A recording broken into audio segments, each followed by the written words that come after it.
corner, and it hit the post, and there we go.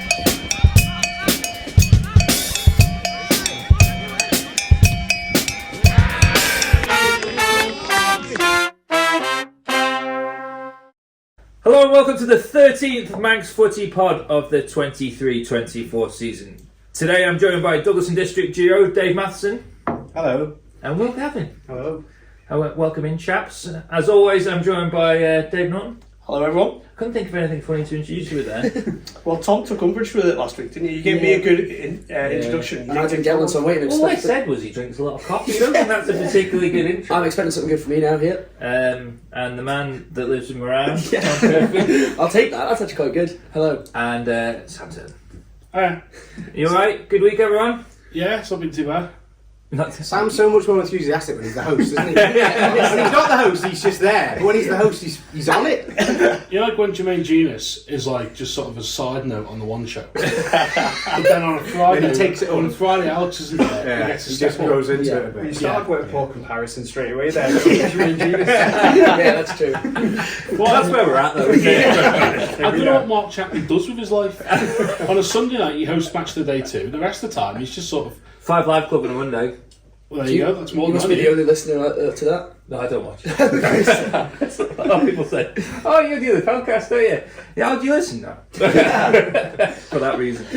Right, good week, Dave. Yeah, it's been alright, but these two have had a busy week, haven't they? Yes. Tom and Sam were out and about on Tuesday. Tom, do you want to tell us about your trip to just over the parish border, wasn't it? Yeah, I had to veer into St John's and Molony Cloy, which, to be fair, what a setup they've got down there with the floodlights and everything, and it was really good.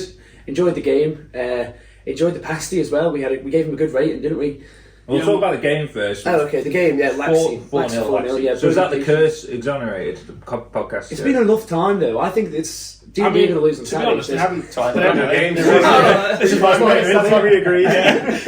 They haven't won since September, so it's a bit difficult for them to still be blaming us. Yeah. But to be fair, when we asked Palmer if he wanted to come on after the game, he did politely decline our request. Okay. When you say politely. So they won 4-0. Good win that. Yeah. Sort of hopefully get them back on track. Sam, St John's are going to be. I thought they'd recovered, but they were not good. I don't think there's two ways about it.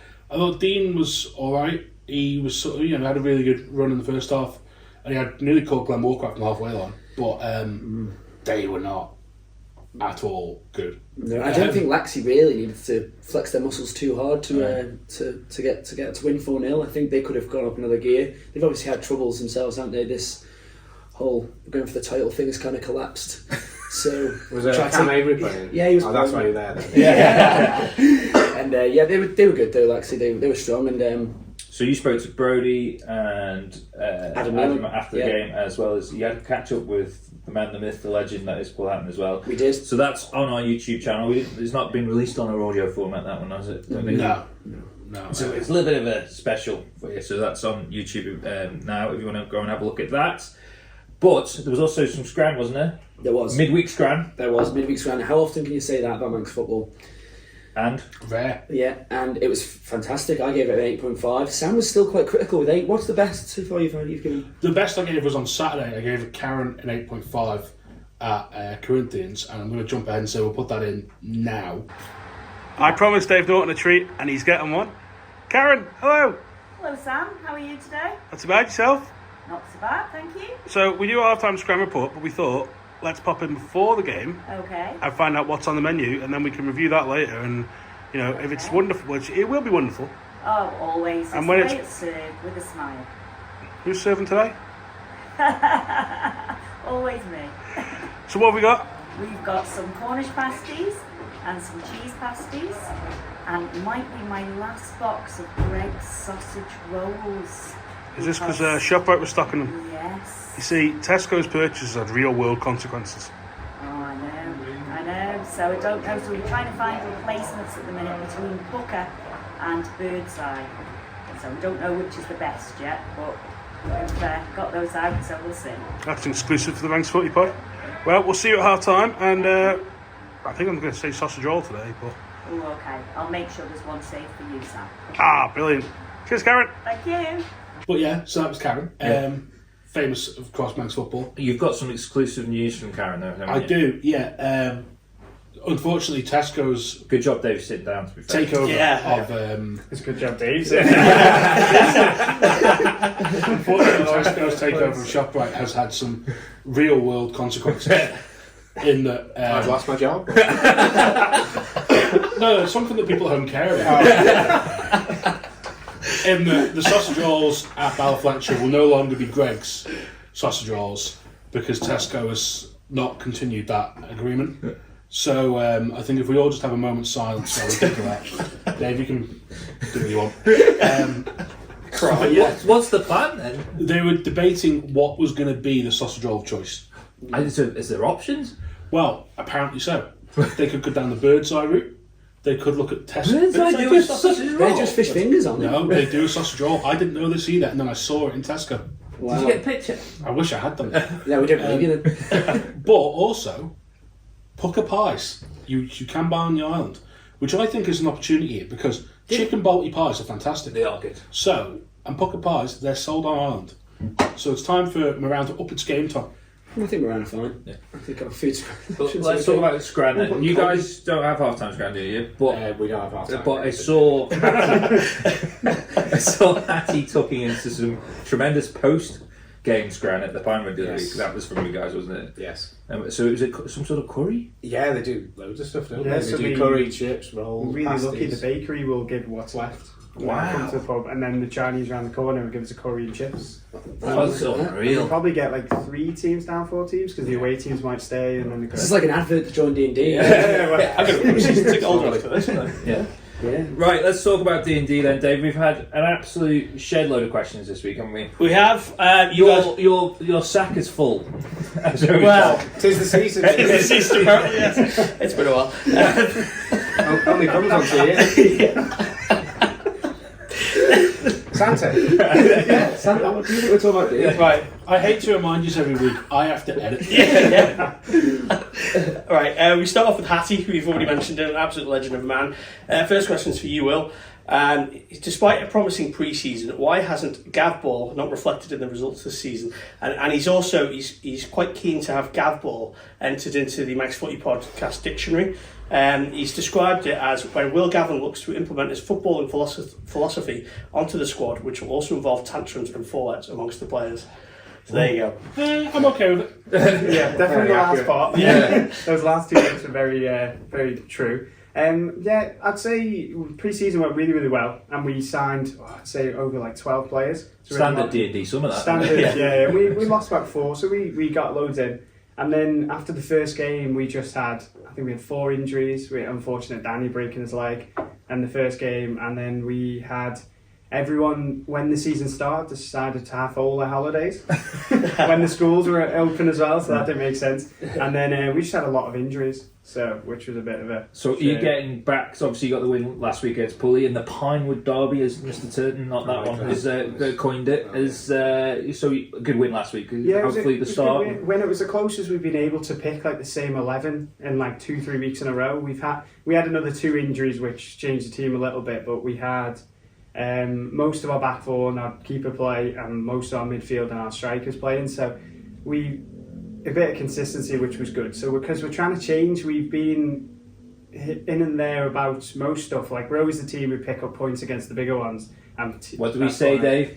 They have it in their locker. Yeah, every season. And we try to get it as in every game. The teams around us, we seem to always drop the points against. Like when we drop points to Govs this season, and when we drop to, I would say Maloo now, after figuring out what they were about after the first game.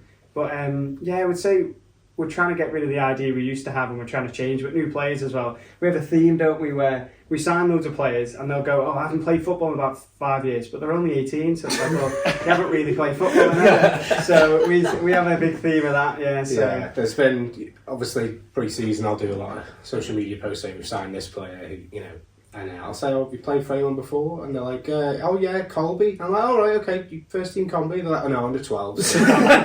I'll not mention that, I'll just say. We've got one of them. I played against Dave. Jesus. Don't say that. Yeah, so yeah, I'd just echo what Will said really, but at the bottom end of Division 2, which is where we currently are, obviously we're pretty much in the middle now, players make a massive difference. From that first game, Danny Shuttleworth, long-term injury, Steve Mulherd's only just come back, Sam Tipper's only just come back into the Combi, and to lose 3 first team starters in the first game of the season for D&D, and when we've lost a number of first team players as well, is massive. Appreciate all Manx clubs will have their ins and outs of players and injuries and unavailability, etc. But now that we're getting players, Tipper's back to fitness. He's just played a Combi game. Steve Mulhern's back in the first team. Since Steve's been back in, it's been really tight. Hasn't it? It's been so. It's you need your important spine available and fit most weeks. As something. I think our goalkeeper was missing for 3-4 weeks as well. So he single-handedly probably won the Rycock game. Yeah. So at this level, 3 points, 4 points, 6 points can jump you up the table quite a lot. It only really gets tight at the top sort of 5. So as you say, anywhere from 6th down to 12th. There's you guys are currently in 8th and sort of 4 points off 6th in Old Boys. Then there's a bit of a gap up to Onken, and I think you'd probably say from 5th onwards. I think they're playing a different level to us, but. I know every club could turn around and reassess the results and said, if we'd done this, if we'd done that, but it's so tight. If we're 2 points behind Youthy with 2 games in hand, so in theory we could be 7th. If we'd beat Governors and we'd upgraded the draw against Jims or Maloo, one or the other, we'd be 6th. Yeah. And that's the whole season looks a bit different there. Like we finished 7th last year, we were sat in 6th or 7th, but we've now crept up to 8th, whereas we were really struggling at the start. But as Will mentioned, a number of players unavailable, and we had a really tough stretch of games. Yeah, I think it was the hardest 4 or 5 games to start. And I think there was 2-3 weeks in a row we had 20 players unavailable. Wow! And that was like our goalkeeper, 2 of our centre midfielders, our centre back, and then obviously the obvious ones with Danny and Tipper. It just has a knock-on effect for the Combi as well. So you'll have less subs, you'll have masters playing, helping out as well. So just anything to play. Our mantra is just we play the games. Yeah, there's never even a conversation of. Or we're short, or we're going to get beat, let's not play. It's literally just like, oh well, we're up against it today, and we'll play the games, because that's what it's all about for us, playing football. If you're not going to play football at this level, when it's recreational, it's fitness, it's a bit of social, what's going on if you're not actually going to kick a ball around on Saturday? But that's probably credit to the hard work all you do as a club, but particularly you, Dave, you've done it in previous years. You've got that base to choose from. You've got that Masters team to fall back on. You've got those lads you can say, can you play once a month with? I'm sure, in the Combi, We've throughout that spell of unavailability, a number of players who said, I'm not going to play this season, don't sign me on, or I'll say signed on, but I'm not going to play. They're back training. Yeah, they're probably the regulars now. Yeah, they're paying subs, back training, and they're back again. It's like, I've just had a baby, I'm going to have a year off. It's like, okay, and then started 5 games in a row. Both having young children, anything to get out of the house. Exactly. I need to be there. It's like, oh no, I think I'll come back. Right, a second part of the question, Dave. So Harry's next question is for you, Dave. So do you have a timeline when D&D will be entering a team into the Women's League? Good question. I think right now we've got under 14s girls, and we also have a mixed team with under 16s, so there's obviously girls in that. So I would say it's hopefully in the not too distant future. Excellent. We did have a year on it a little bit of time ago, but I don't want to say it's going to be 2 years' time and then we fall short, etc. Because it's obviously a lot of work to get that up and running, but that's the aim. That's the only thing we don't have. We have walking football, masters, boys, girls. But the only thing we don't have is a women's football team. And I think, and I might be wrong, so if I'm wrong, don't correct me. Think being the key word. That only us and Union Mills have got the same setup that we've got. But obviously we don't have a women's team, but obviously other teams will have a women's team, but they won't have a masters or a walking football team. So if Mills get a women's team before you, it's not a race. You got to remember Mills is sat there going, come on. So you got to remember, we're the second youngest club on the Isle of Man. Some clubs have been going for over 100 years and don't have the number of teams and players that we have, so we should be very proud of where we are. Absolutely. Massively. Tom, question from Gozzy, St George's coach, FC Isle of Man, bits and bobs, obviously D&D midfielder. Yeah, Andy Gosnell asks, what was your favourite year? This is Dave. What was your favourite year? I've only just found out this piece of paper's two-sided. I was thinking, why is this going on? And he's thrown the question to me. I was like, Dave's always the question, man. Oh, you spread it out. We've got enough here. Okay. Sorry, Start again. Fine. Sorry, Tom. One at a time. So, Andy Gosnell asks Dave Mathieson, what was your favourite year for football sticker collections? Okay. Oh, that's a good one. It is a good one. And explain a bit about football sticker collections as well. Oh, why not? I think Yes. this generation. Do you not have The people at home might not know. People my age, it wasn't less. Just exchange like FIFA cards and do TikToks of each other. That sort of thing. Yeah. So I know what God's driving at. First of all, answer the question. My favourite sticker collection is what would have been my first sticker collection, the Premier League 93-94 Merlin sticker album. Just because Oldham were Special for me because Oldham Athletic were in the Premier League in the inaugural album. So there was the Premier League the year before, but it was the first album. So that, and it was a bit. I don't think Merlin knew what they were doing yet. They had a page on programmes. They had a page on upcoming stars, the likes of, if anyone can remember them, you know, you're probably saying them now. AD Mike, Darren Eady, Darren Caskey, Ian Selly. Wow. This is just off the top of my head. They're Jamie Forrester. They're burnt in my head. Yeah. And then they had a page of like, because Sky had just taken over like Sky, so it'd be like the Sky blimp. You know, Andy Gray. I forgot the blimp. Yeah, so it was a really good album. Means a lot to me, obviously personally. I reckon we Gigs could and pick Mercy up on the front. blimp for Manx Football for Yeah. not too much money. That would be good. But yeah, that's another thing I've thought in the past. We've got the top trumps. It's D&D sticker album. But the thing is, you know, I don't think we're going to get many news agents picking them up. Copyright's definitely not going to so I don't know how much they'd sell. I'd probably have to just give someone an album and say, here's all the stickers. Yeah. So I don't know how much of a good idea it is. But Goz is asking that because the day he left D&D, he messaged me and said, oh, do you want to go out for lunch today? And I was like, yeah, okay. Picked me up in the car, sat in the car, broke the news, I'm going to leave D&D. But I've got my swaps. So it was a World Cup or a Euro, so you know, he delivered the devastating news, but he knew how to get to me. He knew if I give him some swaps, it'll soften the blow. So yeah, that's what he's referring to there. But I still do the big international tournament stickers. So, It's too expensive. I don't explain it. It is, but if you play it right, if you know a couple of people, Get struck right to order the minute. what you do is if you order a box of stickers, and obviously that's a lot of money, but if you just go and buy them all the time, it adds up even more. If you buy a box, generally the swaps in a box contained, there's not that many. So if me and you, Andy, bought a box and split it, we swapped our swaps, we'd be nearly there. Wow. Give me a shout for the Euros next year. I was worried who we were swapping them with. Yeah, just in the playground. And then there's a same question from Andy Gosnell, but it's to King Maffey, he calls you. And he says, what's the best thing about Manx football? It's quite a broad question. It is quite a broad question. For me, it's the coverage. I think the coverage, and that's not buttering you guys. I've got friends in England who used to live in the Isle of Man, and they cannot believe how we are treated as if we are a professional league. There's this podcast. We're treated as if we're professional journalists. There's Dean's podcast. This has grown. You start doing videos. Hatty does his videos. Peel Filler Games. Jed Powers Tower. There's Manx Radio on a Friday. Manx Radio on a Saturday. The reports, the preview. If you add that about just any local league or any local FA, you'd never get any of that. And they're real on the Isle of Man, they're real clubs.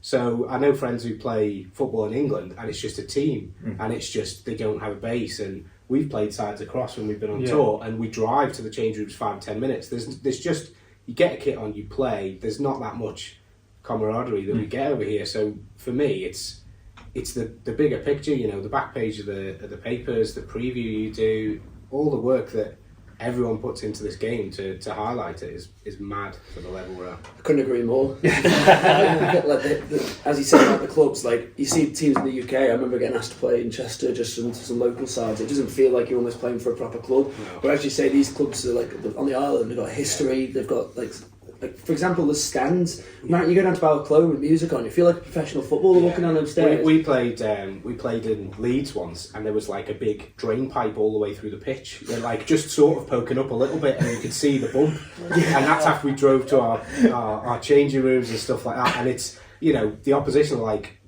some of them don't know each other. And I appreciate there's a little bit of that in Manx football, but it's more teams than clubs for me. And obviously there'll be loads of proper clubs across. Yeah. But yeah, I think it's great. Yeah. Talking of tours, Dave, the next question from someone Will knows particularly well. You Yes. shared a room with him for 9 months. So. Paul Gavin. Hatty also asked a question similar to this actually, but best tour location and why? It's one of the things I think D&D are famed for, apart from the tremendous merchandise. If you're watching us on YouTube, you can see all the D&D merch we have. You see that flag's gone far. It's been around the world, that flag. This is Oh, red. This is red. Oh. Stack of camp. If you want to blame the creases on it, you can blame my wife for that. She refused to iron it last night. I thought if I doubled down and don't do anything, she'd iron it, but she didn't. So fair play to her. You're a brave man. She won't watch this anyway. But yeah, you do go on tour pre-season. Well, a bit of both. It's I'd say traditionally it's May, the May bank holiday weekend at the start of May, because usually we're probably out of the cups by then. Usually it's if we get to the quarter-final stage, we've done well. So we've that flag has been it was in It's seen things, Dave, hasn't it? It was all up and down the Benidorm strip round Joey Waddington's waist for the full weekend, and I don't know how much to say. We had a certain celebrity in Benidorm hold that flag, which you may vaguely remember. Was it sticky? maybe, but I didn't post that one on socials. Where did she? Never mind. She didn't do that. She didn't do that. Tom's not old enough to know about sticky. No, I'll tell you off air. I look forward to it. Yeah, no, you don't. So, was that your best tour to the club? I'll let Will answer this. I really liked when we went to Sheffield, because we actually went to watch Sheffield United play against Reading. It wasn't the greatest game, truly. Sheffield United, I think, were 1-0 down, and then they scored in the last couple of minutes, and then Reading scored straight after. So that wasn't the greatest game-wise, but that was really good, because it was like, we went to their pub, didn't we? We almost got thrown out of their local. We went into like a proper Sheffield United pub right by Bramall Lane, and we were all wearing our tour shirts, but I made sure the tour shirts were red, so we at least blended in. Yeah. A few people were like, it's all right, been in touch with the club, we're just here to give you money and pay to come watch the game. It wasn't We're here to circle, it was support you. like the Reading badge. Yeah, Seriously, so that's why we had to change it to red. Yeah. So we're mingling with, I was speaking to some Reading fans in town and stuff, but we always try and do a few bits when we're out and about, don't we? And the Sheffield United game was good for Paul Gavin, actually, because despite the fact the hotel was across the road from a Sports Direct, he... when we literally get to the stadium, he goes, I need to get a cap, because obviously... He's a bit fair like that. So. Because he needs to get a cap, so he's wandering around the whole stadium looking for a cap seller, and then so he misses the big photo of us all at Bramall Lane. If you see us all, he's not in the photo, and we're in the shade. And he paid like over the odds for this cap he didn't need, and he missed the team they photo. brought him down some lane, down some road, and some in the back of their car. We're selling it to Paul. Like, Some dodgy alleyway. It depends on the side of the stadium, I guess. But on the subject of Paul, just tell you this very quickly. This is really funny. It's like my favourite thing. Paul and Will are twins. What's your dad's name? my dad's name's Paul as well. So we thought, I'll pass on the name to him. And the other one, this could be Will. So the best thing about this, when Dave found out about this, we were at one of our race nights, so Dave's on the mic, and he's like, he's really good at it. And he's noticed my dad was there, because he looks the same as another bald, small man. Yeah. So he was asking my dad what his name was, and also he sponsored one of the races, and then he just started to tell everyone the whole time that I wasn't loved, because he named Paul after himself. That was that's my favourite Gavin fact. So what was your favourite tour, Dave? Have you been on all of them? No, obviously I've not been around forever. I've been going since 2010 every year, so I've been on a lot. But I've officially bowed out from tour now. No way. Yeah. Why? So because I'm getting old. Not that old. Not that old, yeah. But it used to be all right when there was people older than me on tour. But for the last couple, I've been the oldest, and I'm looking around like, maybe this isn't for me. So I've officially bowed out. But I've said there's always a maybe, because I've said I'm not going to organise it anymore, because I've organised it for a few years now. Andrew Paul used to organise it before me. And I've said I'm not going to organise it anymore. But if you go somewhere that we haven't been and I fancy, then I might still go for one night. What if D&D win a trophy? What does that mean? You've got to go on tour of G&D with a trophy or something, don't you? Well, I plan tours like 9 months in advance. That'd be some planning. Like, right, lads, we're going to win the World Cup this year. So we're doing this. We're going to Vegas at the end of the season. We're going to win the World Cup win. So, but yeah, every year to do that. We wouldn't be there in the final because we'd actually plan it that weekend. There's been a couple of hairy weekends when it's like, oh, we might make the semis. And it's like, what are we going to do? And we've been in the semis twice, and we were away the weekend, weren't we? If it was the final, and it was probably like 25 of us. Yeah, unavailable. So it's kind of good we lost. It's like, come on, lads, let's win. But, I'm sure you make your tour come back if you're playing like Oldham Athletic or Harchester United or something. Oh, obviously, yeah. But if that gets arranged, you know, I'm sure you can hire out Boundary Park these days. You can. I've tried to hire out when we go away numerous stadiums like Yorks, Chester, Gateshead, but every time it just doesn't fall because obviously it's got to be when their season finishes before they start relaying the pitch because a lot of clubs rent out their pitch for a 2-3 week period. So I've tried it a few times, but it just never happened. I played on Boundary Park. Isn't it the most the highest pitch in Britain? Second. Who's the first? Come on. West Brom. It is West Brom. 10 points to Sam Turton. Well done. Play. So yeah, second highest. What's the highest in Manx football? Oh, must be Gary Moore, mustn't it? It seems that way. Yeah, you'd think so. But it's the furthest top on the island, so it's that. Yeah. Oh, that's flat ground. Yeah. Didn't we think? I thought we worked out it was Kurt Michael a while ago. No, we're closest to the sea. I think we got. Well, homework for you lads. Yeah. Sam's doing a Christmas quiz at some point soon, so that you can throw a few. Oh yeah, there's a Christmas quiz special coming in a few weeks. Oh, nice. Yeah. Nice to plug it. You'll be able to play away. Play away. I will. Play away. I played away last time we had a quiz. Right, next question from Paul. Yeah, so it's more on the tour theme here. He asks you the best tour name given and why. I'm guessing it's a loaded question, but yeah. Well, so what we do, we try. I'd say back in the day, our tour names were a little less PC. But when we started getting junior teams, etc., we started to tone it down a little and try and be a bit more subtle. Yeah. But there's obviously a hidden meaning behind all of it. So generally, I say to the lads, right, send me in your tour name suggestions with a reason for everyone. And generally, it's usually just Will and Paul that send me like 10 for each person. Yeah. Some of them are ruthless, and I'm like, I can't put that. Like, I'm not going to be Mr. Blobby Will.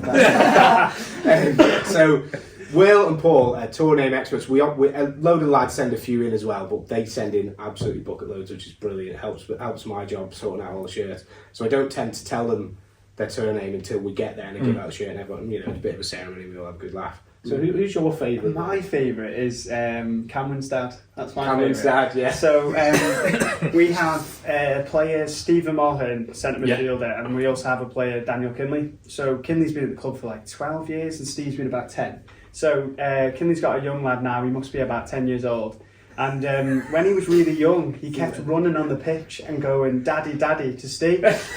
So we got Cameron's dad on a shirt. And the best thing about it was when I think we came back on the boat that time, and she's always there. She's really good, Chanel. She always comes to all the games and everything with Cameron.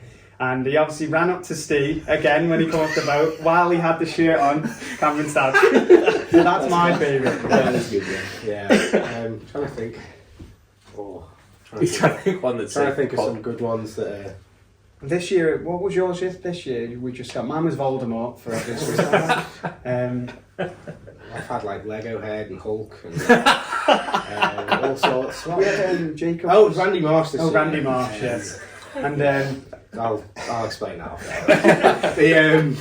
But yeah, there's been some really good ones. I remember years ago when Andrew Paul was doing the tours, Kev Doyle was a BLT because he's a regular sub. There's been some brilliant ones. And again, another question on the tour. What's the best overall tour moment? One that's safe for the podcast, of course. So I've got most of them are normally Dave's Pain, but I won't go for the Dave's Pain one because Dave either gets severely injured or almost dislocates his knee. So this is actually one of my favourites. We were going to ask about this. So Daniel Kinley, one of our other lads. So this is Sean Jones. He is Dave's basically lover, secret lover. So he couldn't go on tour, and Sean's been to all of them. So he's been everywhere in Benidorm as well. So he's been wherever the flag's been, he's been. So when we were just about to go, Daniel Kidd, we gave it to him as a present, and on the way to Benidorm, we flew from Manchester to Benidorm. Dave left out his chair and then went to the toilet, and there was obviously other stag do's there and all this stuff. So there was one lad came over to talk to his mate sat by Dave and seen this on there. And the lad decided to tell their friend it was our dead mate, and we brought it as a memorial. But before he got told it was his dead mate, he picked it up and he started thrusting. Oh God! So that obviously wasn't the greatest. And then because Dave is always really good for every scenario, I find. So when Dave came out, the guy was asking all us because we could see it happen, and we went, yeah, it's definitely our mate who passed away. Dave just knew, and the guy goes, "Who is this?" And he goes, "That's my dead mate." And it was like, there was a great reaction. And then the guy went to his seat thinking he did what he did to the dead mate, and then he came back later, and then we owned up to him.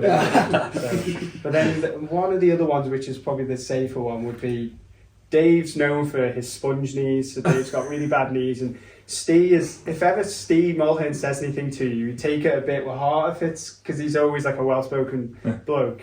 Nice So Steve bet Dave he couldn't headbutt a sign.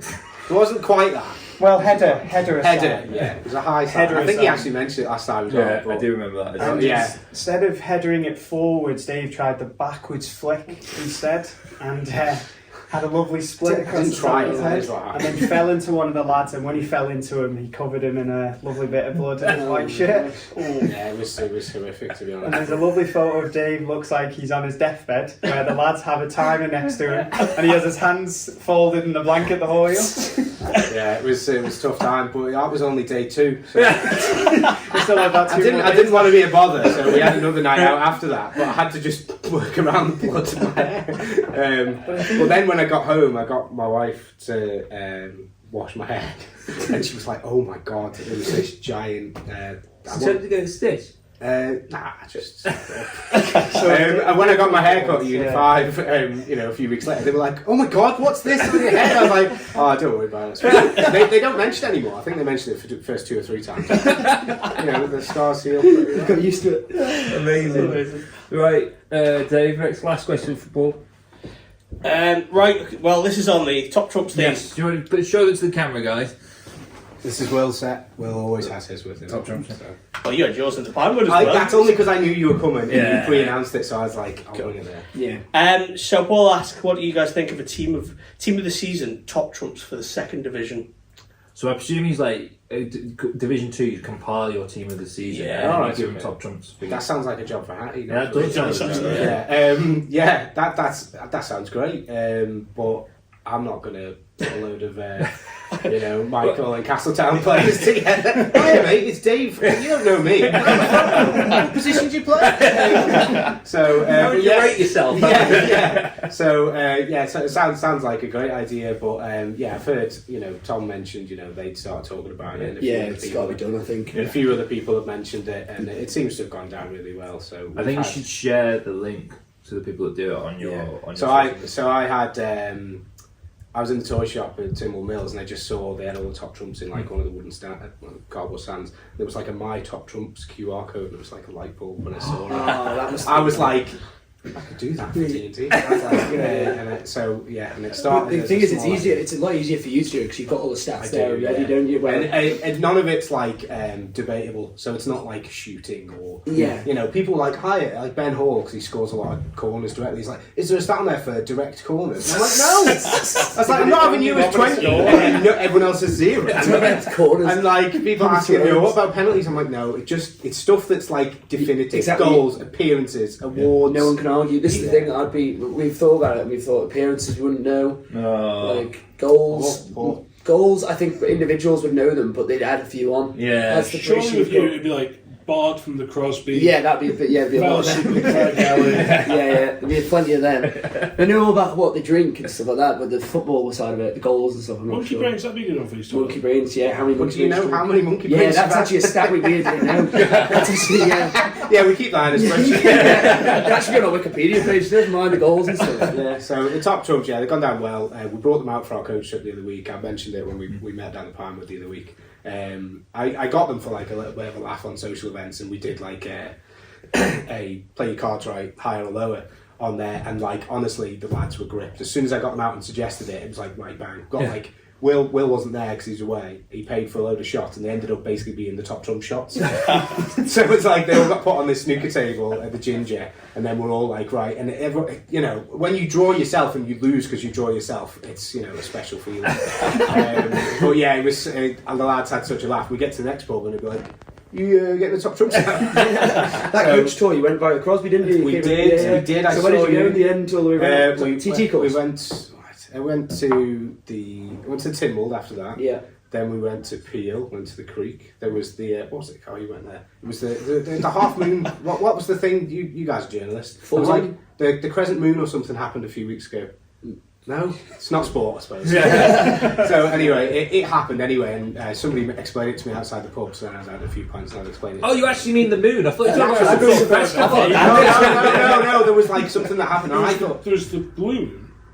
it wasn't that. But maybe that's another name for it. I don't know. Anyway, I digress. And so we went. Then we went to the Mitre. Went to the Raven. Yeah. That's where I went. But, and then we went to the Ginger Hall.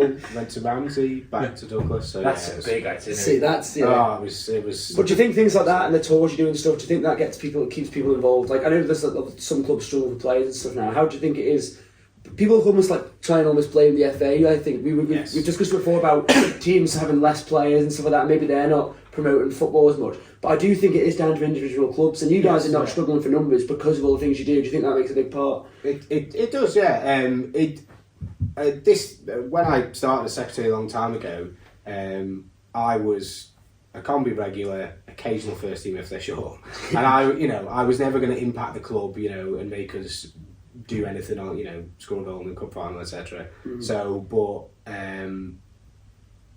there's a lot of things you can do to improve to make the club a better package, and I just try my best to make the club as fun and accessible and enjoyable as possible. I can't get across the white line and score.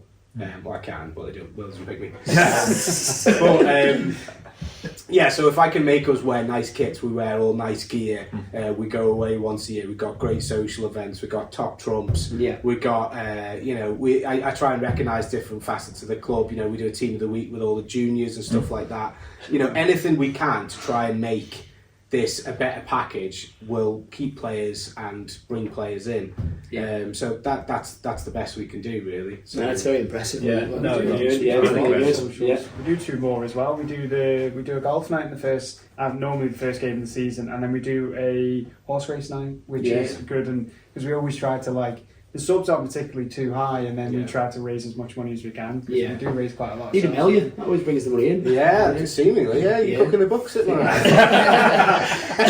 He's bloody one making the books look so good. I spent a lot of money. The subs are still expensive, and we raised 4,400 quid. That's unreal. That's superb. I saw Air did another one. It was brilliant. I got more. Yeah. I saw you were like, I wonder how much they raised. I wish you didn't say that. That's that big pocket up the road. So we do our race night, which is our main fundraiser. But aside from the money raised on the night, we all just have a good laugh. That's the most important thing. If you guys, the invitation is open. All of you, Adam as well. You can come down as our guest, get the table, 16th of March. We can book it. So you're all welcome. I'll get you a table. I'll treat you very nice. Sam's written it down. So I've got a horrible feeling I'm away that weekend. Oh, is that when you go to New York? Yeah, I think it is. Yeah. You ought to miss out, Sam. the rest of you can come. So it's always a great night. Usually. There's people from outside the club that come, and they always like to come back as well. So people like Will's dad, Paul's dad mainly. So we always have a great night. So and the end of the season do try and make that as fun as possible as well. And, absolutely. They make it worthwhile, because if we're seventh in the table every year, and we have been for the last couple of years. You need to have something more to entice people and get people to stay.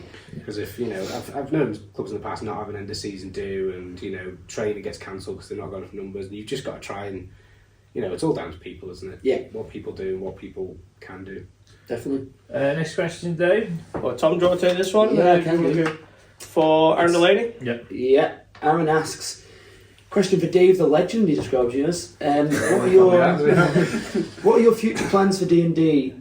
Is the first one, and how many PDF files do you think you have sent out regarding football over the years?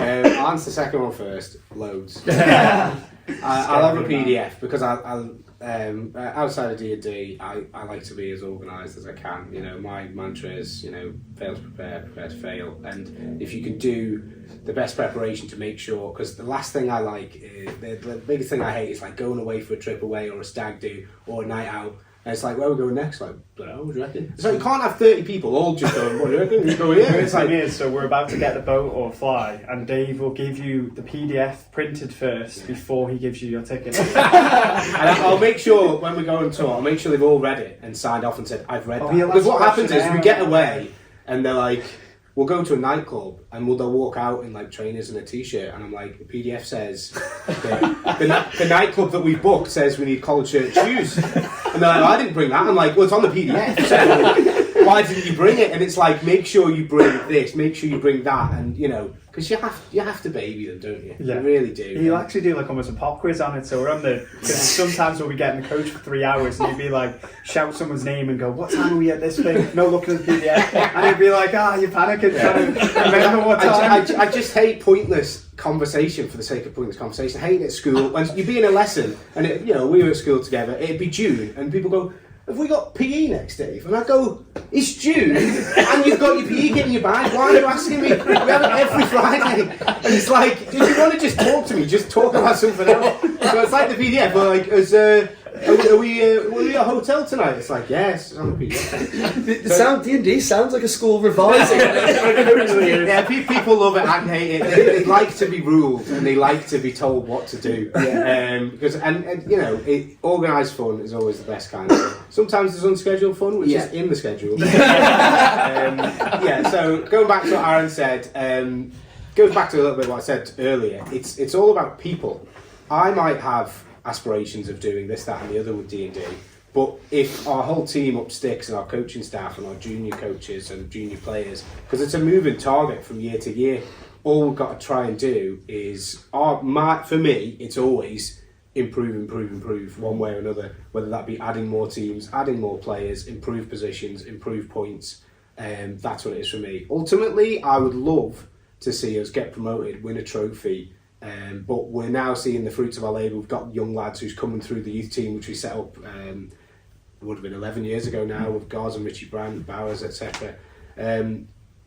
So we're seeing that now, because obviously starting young under-8 teams, you're not going to see the fruits of it for a long time, but we've had, there's a young lad who's plays for us called Jamie Dodd. He's been with us since he was a little kid, and he broke into the team last year. He's injured at the minute, isn't he? Yeah, he played probably the first 4 first-team games this season as well. So that for me is brilliant. And as you know, some people might not know, I'm an Oldham Athletic fan, and for me there is a place for a smaller club. We're not Manchester United or Manchester City who are on our doorstep, but there is a place for us in the pyramid on the Isle of Man. But you've already said you probably have more. If you look at the total membership, I'd say that probably places you one of the biggest clubs in the island. Yeah, definitely. Don't get me wrong, we want to win every game. We plan on winning every game, but you can tell sometimes because of our players, some can't make every week because they've got other commitments. Stevenage, netball, things like that. And people have other lives, and maybe that's where we're at as a club, where you might not get someone who plays every week because of that, or availability every week. But our intention is to do as well as we can, improve year on year. But we might look at the table and say we were 7th last year, right? Well, you need to finish 6th or above. Or you're sacked. Yeah. But if we lose a load of first team players, or players quit, or players lose interest, or we'll start nailing everyone and they'll leave, then it's a moving target, isn't it?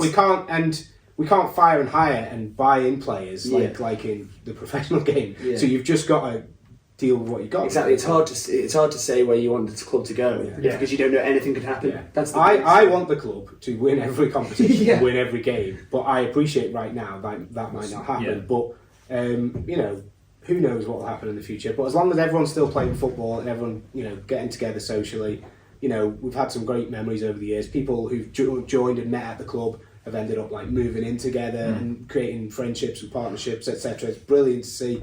So that for me, it's still massive. Yeah. Talk about your home pitch though. Is that something on your guys' radar? I think last time we had you mentioned it. Yeah, it's been on our radar for a long time. What's it like playing down at Playing where you are now. Yeah, so we play on Springfield Road, Yeah. so opposite the NSC, so it's sort of our own area, so it's away from the group of pitches. Yeah. I think the pitch is alright. Pitch is better than Nobles, but it doesn't say much about it. Yeah. Yeah. But yeah, it's definitely, the pitch is okay, to be honest, because you think about it, Mary's played on that years Yeah, ago, yeah, and yeah. no one ever had an issue with it. There's a little bit of Yeah. football snobbiness, really. Nobles Park used to be perfectly acceptable for Royals and Corinthians, etc. But we moved up there from down in Pulrose when the NSC change rooms got knocked down. Yeah. So we moved up there, and then year on year, and to be fair to the Corby, we just pay a flat fee per week, which includes cleaning, marking the pitch, etc., etc. I don't imagine they make a lot of money off us, if any, so I can understand why it's not their top priority, especially when they got the TT, Manx Grand Prix. But every year our pitch was getting smaller and smaller and smaller and smaller, and we turn up to pre-season and they'd literally be the edge of the pitch and a Sean's width away from the sideline, and you know, the pitch would get moved into a position where it would benefit the TT, which is on 2 weeks a year, but it wouldn't benefit us at all. But there's, you know, long-standing agreements on that. So Springfield Road, it's flat. It's an area to ourselves, but obviously right now we're changing in port cabins. The away team's the police, former police station, which again is not ideal, but we're in regular communication with Douglas Borough Council. They're in regular communication with the FA, the Football Foundation. We've offered to put as much funding in as we can for anything, sign long leases, agree to increased weekly rates, etc. But it's difficult. I was mentioning this to Tom in the pub the other week. You know, in 2023, it's hard enough to buy a house for your family, let alone a football club buying a plot of land and building, you know, change rooms, getting water plumbed, electricity, etc. So I think that's going to be a very difficult scenario to get to. But you can still, you know, clubs have played on corporation pitches and been successful before. So it's a work in progress, but it's not progressing as much as I'd like. Yeah. So, and I think, obviously, as a very social club that you are, that would maybe be the final piece in that jigsaw, wouldn't it? Well, we had we obviously played at the Bowl for the year when St Mary's weren't there, and everyone said, "Oh, D&D are going to struggle on the Bowl." But we finished 7th. We were in the top 6 for most of the season. We had a really good home record. And you know, the lads really enjoyed being on it. So I think you know, there's a few myths of like, oh, D&D, they like a tight pitch, they like a small pitch. You know, they like a pitch where you pass it and it's true, and it won't bobble, or you won't slip, or there won't be a divot, and you won't, you know, injure yourself. So, did you ever play on the one in Nobles Park?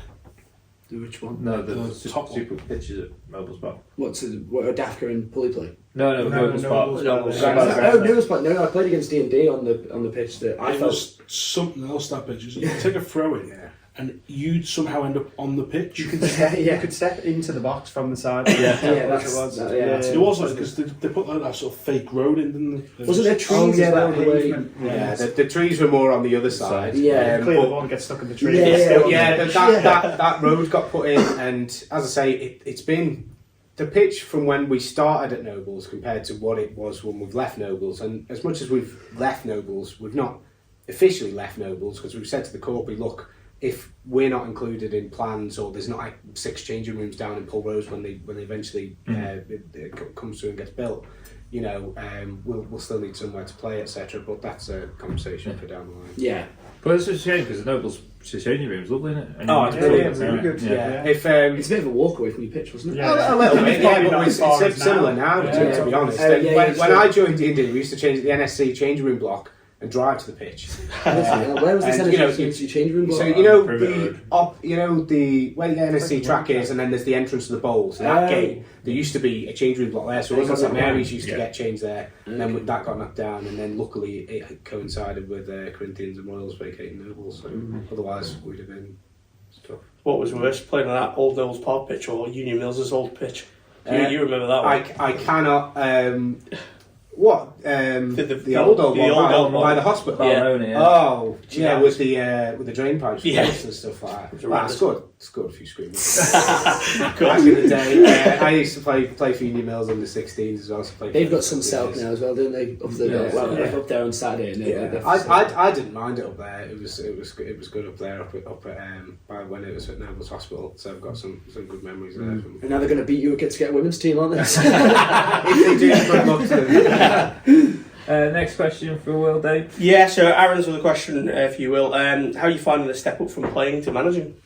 I'd say difficult in a way, more because as a player I was a goalkeeper, so I never really did any outfield drills in general.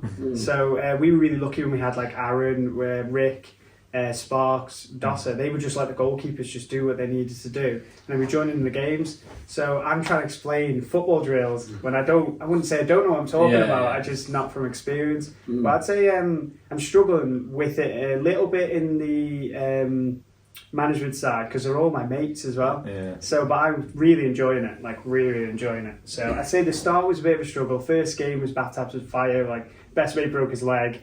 We had loads of injuries. We had Cleggy sent off in the first 8 minutes, so I was like, I have no idea what to do here. So, and then my aim was to play as well. So I think I've got lucky that I just keep getting injured, so I haven't had a chance. But I'm enjoying it, to be honest. Yeah, there's a lot to learn, but I think the lads are really good. They're always good to give their pennies worth but supportive and stuff. So because a lot of these I played football with when I played for Ronaldsway. A lot of them are coming with us from there. So you got to remember as well.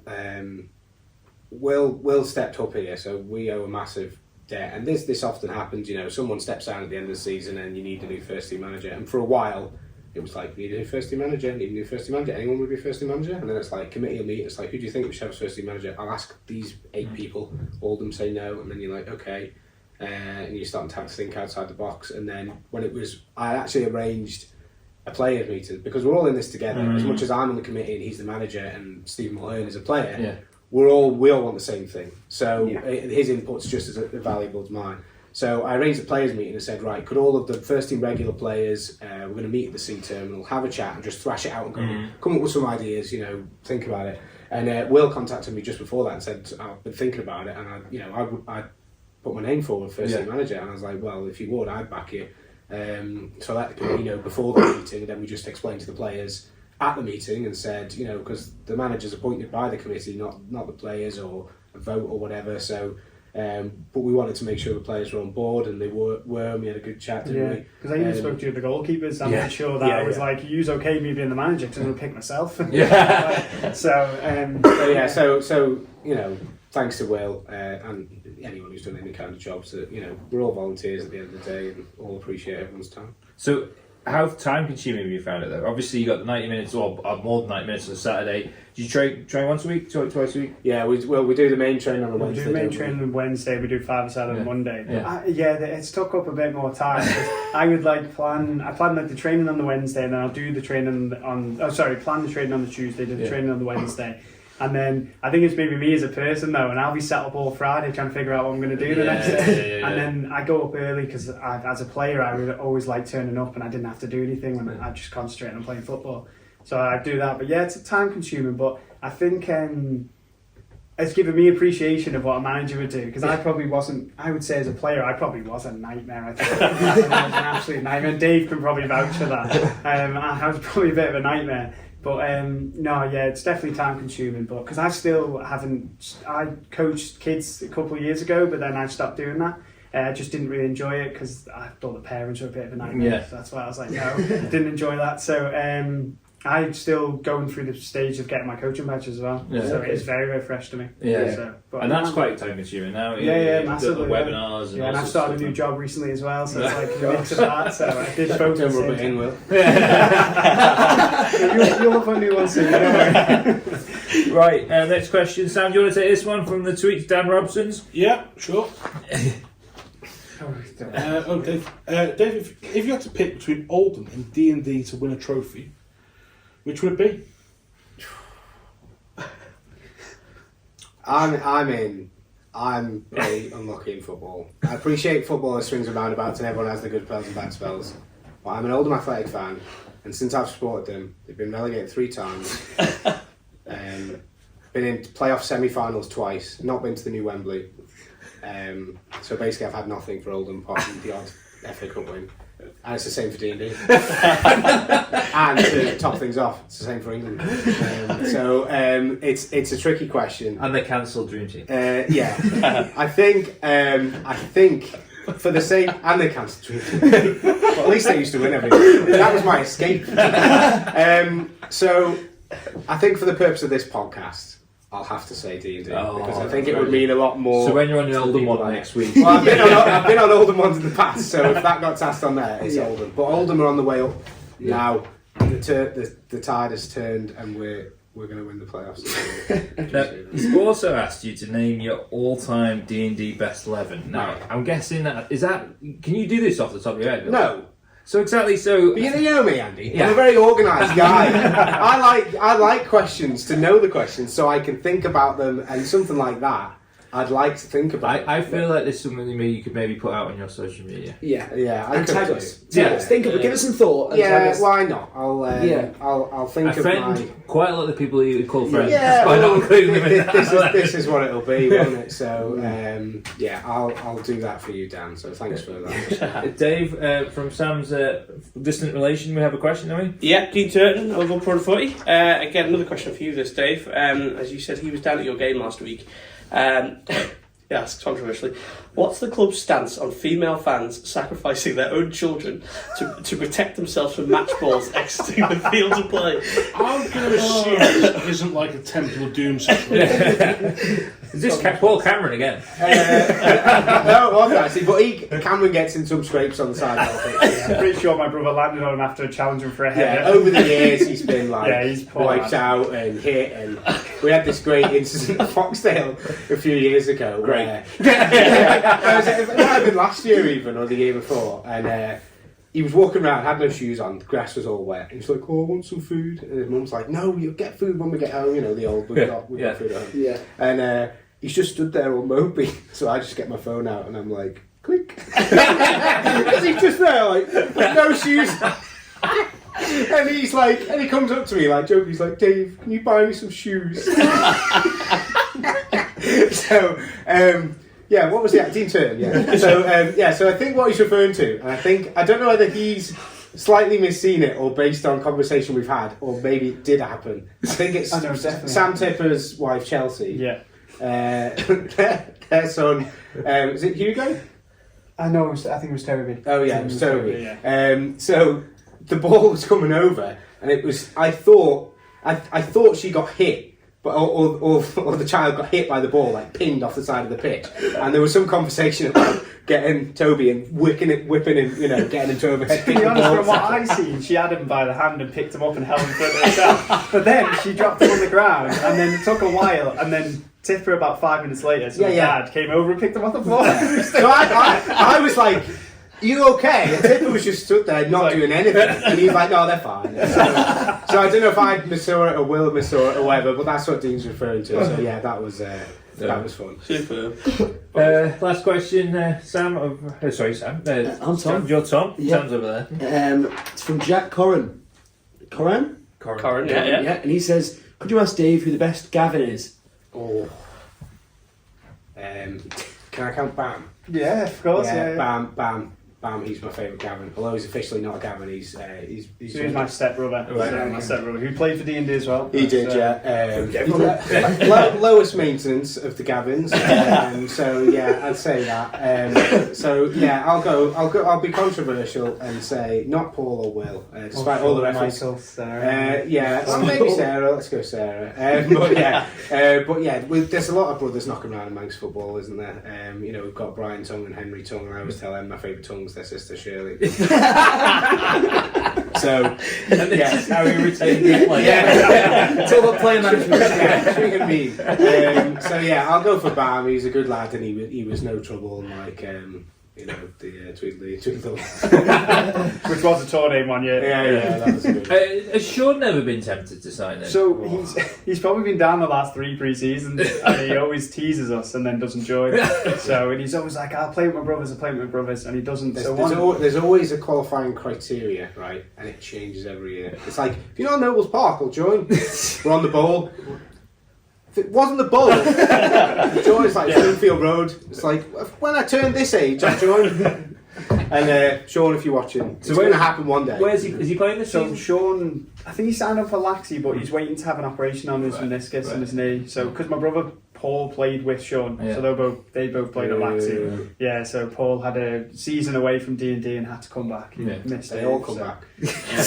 Everyone in the abuse. Once it touches you. Everyone who leaves D&D either bombs out and just stops playing footy, or they come back. And I tell this when they leave. I'm like, you'll be back. You know, you might enjoy it for a bit, but then you'll be back down training, and then they'll either quit or. You know, I've got a nice. You'll know this. I've got a nice spreadsheet of people who walk through the dog flap and come crawling back. And, I like to point out when they've had a little spell away from the club. So we do a lot of tweets about if they played 100 appearances, 200 appearances, whatever. So it's like a little dash. There. Do they get an appropriate? It's like 2012 to 2016, and then 2017 to 2018. Do they get an appropriate punishment if they come back? Because I know Just abuse from me. I think. That's probably quite hard. Ash Humphrey was a superb one. He joined Brad and then came back. I think it was 28 days later. So I announced him as a new sign. And on his tweet about how many games he played, it was like some such and such till 2018-2018 to such and such. So I couldn't just have it inclusive. Yeah, absolutely not. I think before we've got the biscuits. Yeah, we did. Let's want a biscuit. Oh, did you get them from? I got them from the 24-hour garage. It was a bit of a rush. I went to Good, mate, thanks. Cheers. I went to go and congratulate Deborah, who won the Waltons TV, our little competition in the paper. So I took a video of her, and on the way back I thought it'd be not very appropriate if we don't get some biscuits. Yeah, so well, lads, start the biscuits. We'll start hammering through Saturday's fixtures. Starting in Candlelight Premier League, Dave. And actually, as always, we can start with the 1:45 kick-off because it's probably game of the day, really, isn't it? It certainly is. St Mary's versus Ayr, and this is the game that Hatty's going to go to. Right. So we'll have the full multimedia experience. Certainly will. The ball. Yeah, should be a good game, this. You know, I know you guys talked about it on your mini podcast this week, but St Mary's obviously need a win for Railway Cup, don't they? Whereas Ayr are just cruising away at the top, aren't they? Yeah, not dropped a point. Scored 38, conceded 17. It's looking pretty rosy. Sam, you had a look at the Railway Cup connotations, didn't you? With Mets, so basically, if Mary's win this, it's pretty much done, no matter what Corinthians do. But I think they could still do it on goal difference. Oh. But it's sort of one of them. I think it's a bit of a difference. You've got the league in front of I you. think if they draw, I think they can do it on goal difference. I think. Yeah. So currently the top four: Ayr United, Peel, Ramsey, and St Mary's. St Mary's are in fourth on 23 points, and Corinthians are fifth with 18, but have played a game less. Yeah. So that, if Mary's win, then it should be done. Yeah. But if Ayr win and Corinthians win their game this weekend, then Ayr Corinthians have to play each other to get to that halfway 12 point. Yeah. So 12 game. Meps is going to have the fun of trying to rearrange a couple of things around for that. Right. But I think next week Corinthians might have a free week, or the first week in December. So it's not beyond the possibilities to do it. Yeah. So lads, let's have it. St Mary's had started off like a scolded cat. They've become their form has become, how should we put this, a little bit more tepid. Podcast curse after we had Alex and Josh in the week. Yeah. Ayr United, as we keep saying, just knocking over everyone in front of them at the moment. Tom, I'll start with you. Is this an away day banker, or do we think St Mary's might pull something out of the bag? I'm going to go for Desmond. I think it's going to be a 2-2 good game, but I think a penalty and sending off. Yeah. I think have they dropped points this season at all yet? No. So I think this could be where they first do. St Mary's the ball. I think it won't be easy for them. Didn't play last week, did they? They had their Combi played against Brandon, but they had a free week. Yeah. So because the game's postponed. Yeah, game's postponed. So they didn't have a game. So I think maybe that little bit of a break, they were on such a good run. Maybe that break will. And St Mary's will be keen to win, especially to confirm their place in the Railway Cup. So I'm going to go for a draw. Dave. It's going to be close. I agree with Tom. I think St Mary's will definitely give them a really good game. I think Ayr will probably still just about edge it 2-1. Will? I'd say a draw as well. I'd say that Mary's would be up for this, so that might level it. Dave Norton's memorial fence getting quite full. Dave, are you going to join them on that? Yeah, no, I'll go Ayr. I think it'd be a tight game. I think it'd be a good game, but I fancy Ayr. Juggernaut, aren't they, at the minute? And Mary's have said they prefer playing away, so I think. I think Ayr, but I think it'll be tight. A result anyway wouldn't surprise me if Mary's won or if it was a draw, but I'd go Ayr. Probably is game of the day, isn't it? Really. Definitely game of the day. Sam. St Daniel was some really good form. Yeah, player of the month. Expect a couple of goals from him. Yeah. We're going to go, Andy. I think St Mary's will be fired up for this one. I'm going with you, Tom. I'm going to join you on the Dave Norton Memorial fence. I think that'll be a draw. Desmond's a good shout. Yeah. It'd be goals in it, wouldn't There there? will be. Oh, there's always it's back to football. There's always goals in it. Yeah, we had the fanfare the other week when there was a 0-0, and that was in the Masters League. Yeah. Oh, Masters, yeah. We should have won that game as well. Yeah, it was funny because my missus was like, "What are we going to do today?" I was like, "You put me there." And she was like, "Yeah, I can do it if you want." Got to there, had a look at the ceiling and that. I was like, "There's a park nearby." Said, "Harry will have a little go at the park." And she was like, "Okay, let's go." So I watched most of the second half of the Masters game. So yeah, tight 0-0, but it was nice that we got a clean sheet and got our first point of the season. But we should have won. I bet you've got spreadsheets of 0-0s around. Oh, I don't, but I reckon I could find. If you gave me long enough, I could give you. There was a point where me and Dave knew how many there's been in the Premier League. Yeah, but the last couple of seasons, there's been a few, hasn't there? No, well, I reckon it must be about 16 since 2007. That's it's bonkers. probably close. As a goalkeeper, Will, you know that's. I think I've only played in 2 games when it's been 2 0-0s. Oh, wow. Yeah, and to be honest, it's rare for me not to concede a goal. That's probably why it was more surprising. So obviously, you guys haven't got a game this week. So when you have a free week, do you get out and watch Premier League games, or do you just have a day off from football, or do you watch other Division 2? I don't think this week we've got anything planned. In the past, when we've had a free week, like a bona fide free week, we've done stuff. So we'll go out on the Friday because obviously we can't normally. Yeah.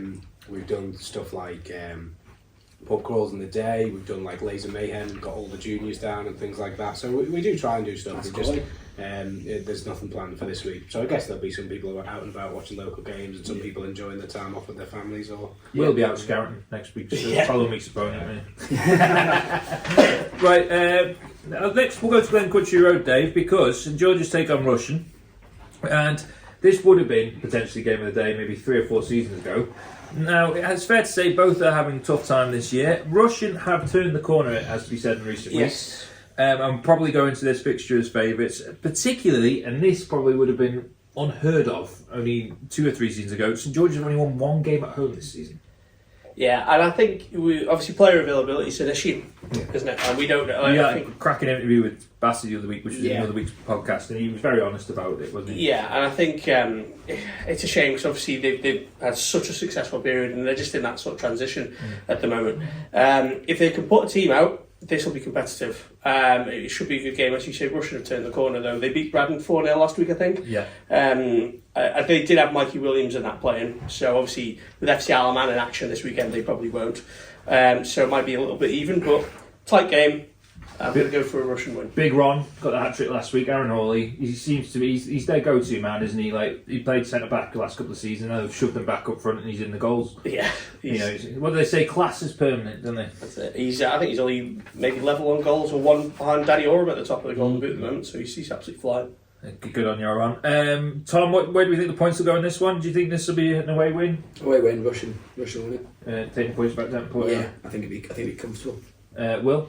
Yeah, I would say the same. Even if I think Geordie's got some available, I think Russian will win this one. Yeah.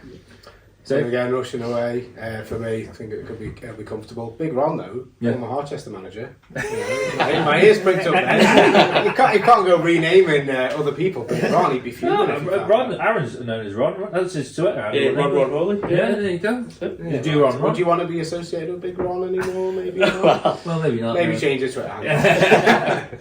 Sam? I agree, you can't just call someone Big Ron. Well, he's tall, but his name's Ron. This is a bit of one foot. I know we've sort of made this joke already today with Tom about his age. Big Ron? No. Right. Yeah, that's a good point. I'm too young. Oh, God. Watch some Premier League years. There's a bit of like sort of heritage there you can Watch pick the up. first season of Dream Team. Is that my homework? Yeah, you would really like Dream Team. You'd watch it and think it was naff now, but back in the day, it was a cutting edge. Yeah, I'd say Russian win. Russian. I'm going Dave Norton Memorial Fence for this. I think Geordies will circle the wagons and get a draw out of this one.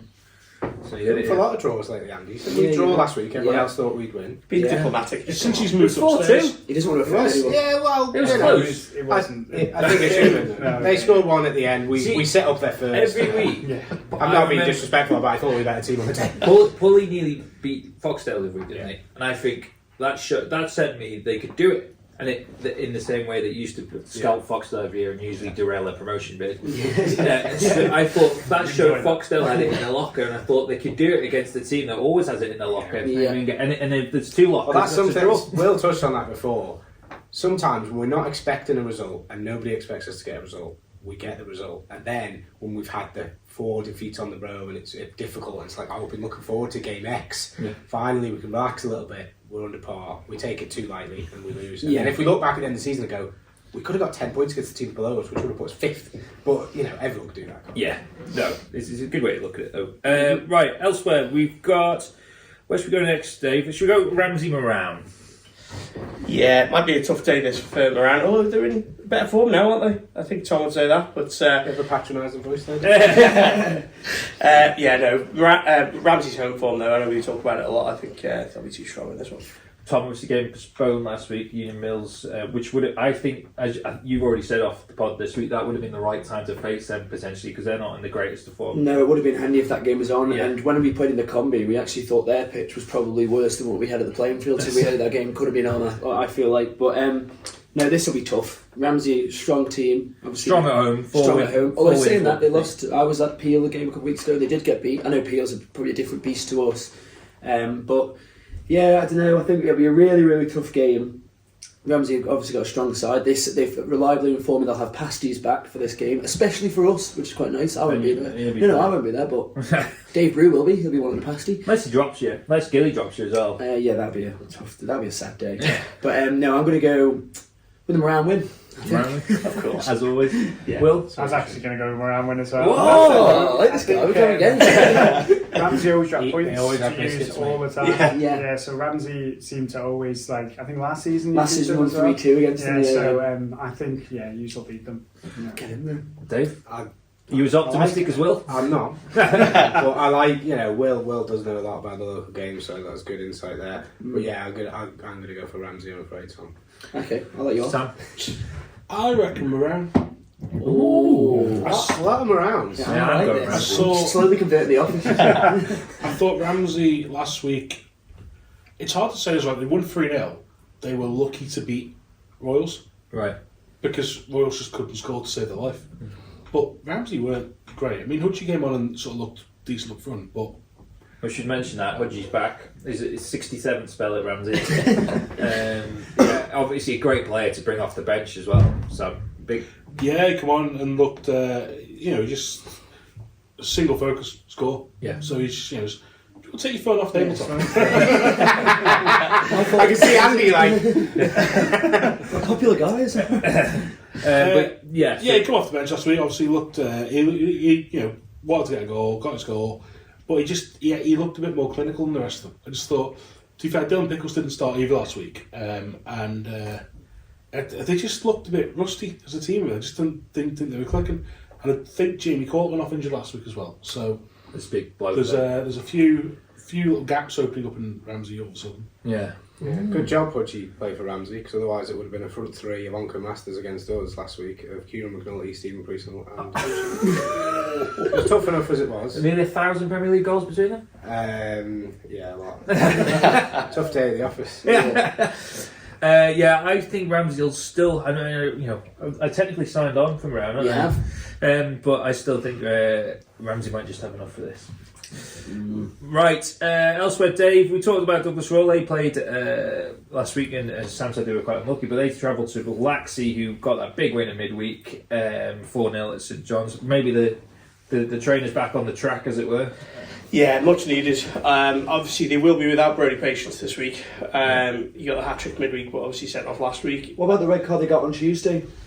Aaron Bradley, yeah, will he be... Was that straight away? Will that be straight? Yeah, straight away. Will that be happening on Tuesday? Essentially, yeah. Don't know how long it works. I imagine it probably will be. Yeah. When we get Kevin, we'll ask him. Yeah.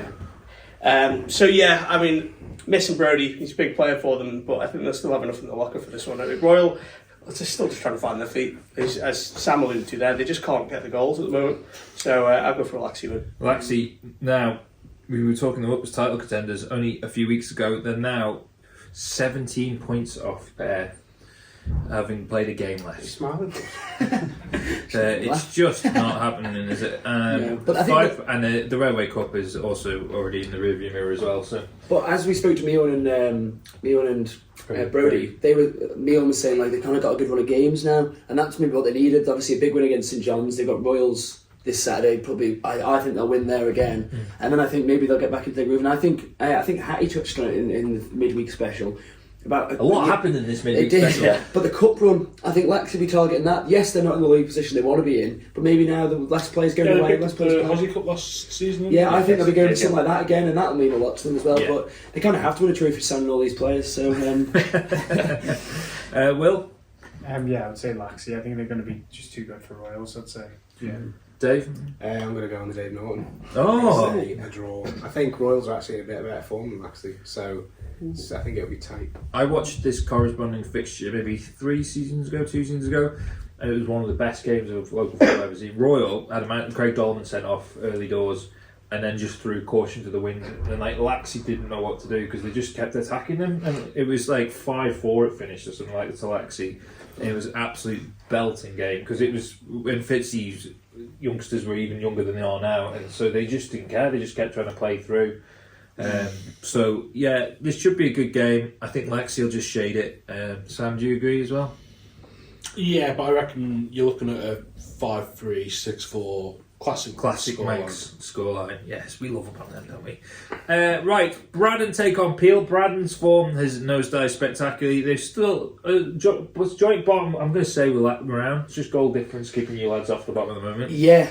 4-0 last week against Russian. They take on Peel. Not really who they probably only want. Are they trying to get points? Peel seem to be in good form, Tom. Yeah, I can only see one winner here, and I think as much as we keep complimenting Braddon, I know it's because they're a young team and they've come up and they've stuck together and they're doing well. Like, to play the nice football they are, but I could Peel.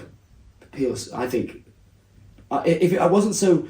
We keep saying about it's 3 points between Peel and Ayr now, isn't it? Yeah. And Adam keeps coming and saying how it's done and all this. I don't think it's anywhere near done, and I think Peel will genuinely be thinking they can win this title. I think all it takes is one Ayr slip up maybe, or a draw somewhere, which I said about earlier, and then Peel are back in the race. And I think Peel will look at their fixture this weekend and they'll look at who Ayr are playing and maybe think at the end of the day this could be the crack. This could be the start where we go stop pulling down points, and we've I think they'll be confident, and I think be only one winner. Yeah, well, we look at we look at best face statistics, which Dave Mathieson are like. Braddon have conceded 52 goals in 11 games, whereas Peel have conceded 11 in that period. So it doesn't. If you're going just off there, it does suggest a big Peel win, Dave. Yeah, it does. Mammoth task for this one, I think. Peel are flying. I've just got actually another question to ask, and it's a bit of a controversial one. It's from someone that you know, James Breslin, that we went to school with. He's mates with Lewis Moran, who was on the receiving end of that tackle from Brody last week, and he's asked the question. He thought it was a shocking tackle, potential leg breaker, all this. Not getting into the specifics of the tackle itself, but he's asking the question about if, the players here at this level need a bit more protection. So, for example, if he'd broken his leg, he's saying who would have paid his wages out of work? And I know obviously players don't get paid to play over here, but if he was in... Well, some clubs have insurance policies. When I played rugby, our club have... We have... every club needs to get personal accident insurance, which covers injuries, but if you just get the basic level, it covers things like decapitations and deaths and stuff like that. But if you go the intermediate level and go up a bit, which is what we do, it covers things like breaks and dislocations and stuff. So we've done a few. We had Danny do his claim at the start of the season. So it's obviously not going to pay the bills, but it's it's the best we can do. And any time anyone gets injured, I'm always contact them, give them a form, and help them fill it out. Yeah, and it's probably a good thing this is getting mentioned because maybe other clubs won't have that. Won't have that insight. Is there a requirement, Dave? There is a requirement now to have the minimum of a personal accident insurance, and there's a basic cover, and it's per team now. It used to be per adult team, now it's per junior team as well. We used to do the juniors as well, but we used to have to get it externally. Then it got brought into the FA as part of re-affiliation, etc. So it's a lot better than it was. But I'm always, not always, at the AGM at the end of the season, I'm always saying, right lads, this is our expenditure. some of that is this insurance, it's for this, here's an example. Yeah. If you see anyone injured, contact me and we'll take it from there. We've had some people, Mark Quirk saying he's got a tight thigh, can he make a claim? I know. Go with it. No, Quirk, it's more like broken legs and things like that. So, Lots of it. There's people that's chosen to be self-employed as well. Yeah, exactly. So it can be really tricky. I've been to hospital a few times with different people, that have been injured. Yeah, we've been up there a few times. Part of the game, I guess, isn't it? Definitely. We've had lads when we go away for tour, we have lads who aren't actually signed on for us, so we sign them on for us to make sure that they're covered. So we even just take that little bit of chance. And then they're stuck then, they have to play for you.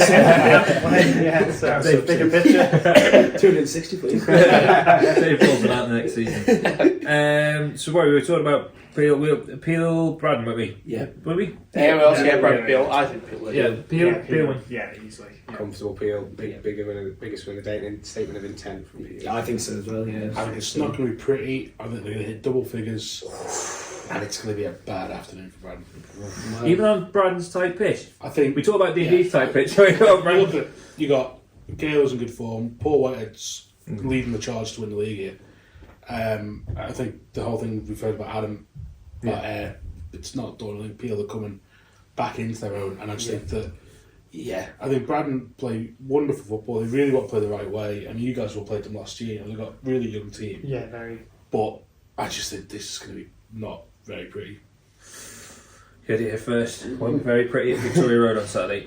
Final game in the top flight this weekend is Corinthians take on St John's. St John's, Tom, you weren't at their finest at the midweek, were they? No, they struggled, I think, and.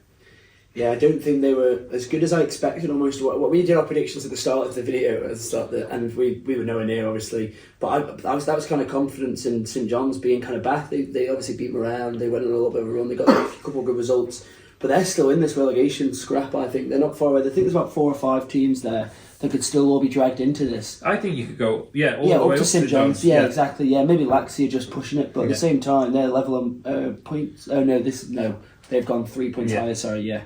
So yeah, I'd say up to St John's. I'll throw Laxey in the mix for relegation battle as well. But no, I reckon all them teams are still involved, and I think St John's I think Corinthians will be comfortable winners in this if St John's play like they did on Tuesday. Dave? Agreed. I think Corinthians a bit too much firepower. Whether or not Simo's in the FCL man squad, who knows? They've released the team out. What about Dean Leese as well? Yeah, St John's obviously had him back. He was one of the better players at St John's.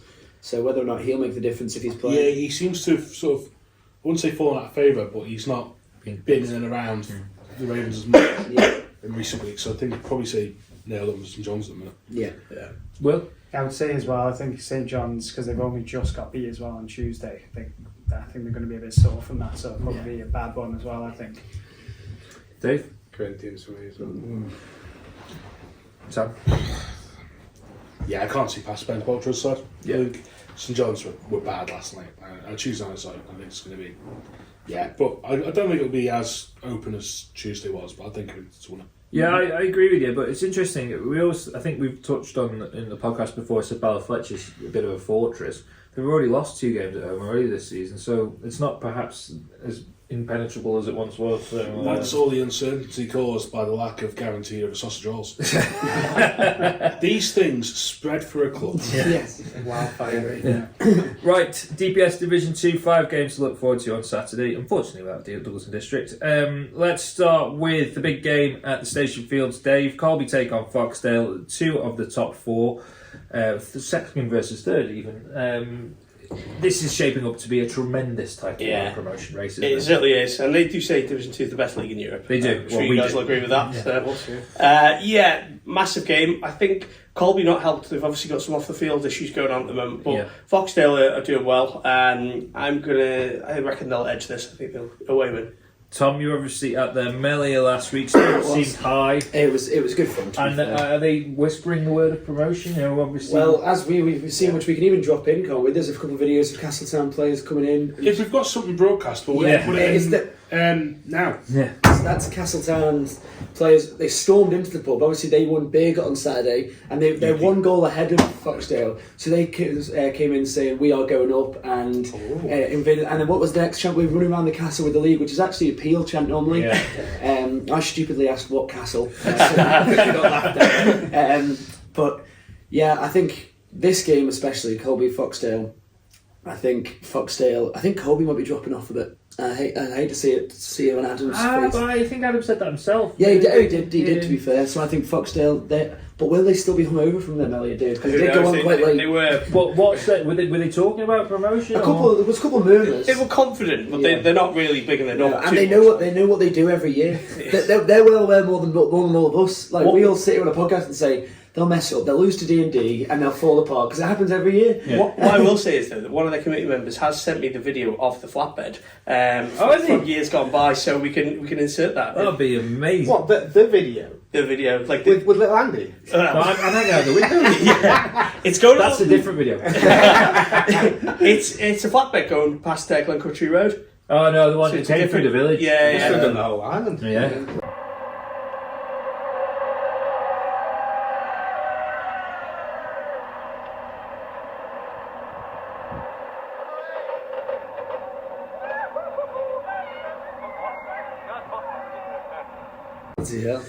One day. But I think we should also say, amazingly, Foxdale were in the crutch of November, and they've played 9 games. Yeah, this is unheard of. Yeah. Isn't it? Their pitch is playing like there was a game. There's St John's game was called off the other week, and Foxdale's was on, and everyone was like, "There's another game on when Foxdale's is off." No, That's the benchmark. Yeah, it literally is. Foxdale's off. There was a fair few off here, and it was they played on. Yeah. So if Foxdale's is on, every game should really be on. Is my theory. Every game, because Foxdale we play. I'm sure we play Foxdale midweek at the end of the season every year. Yeah, every year. Yeah, because Combi first.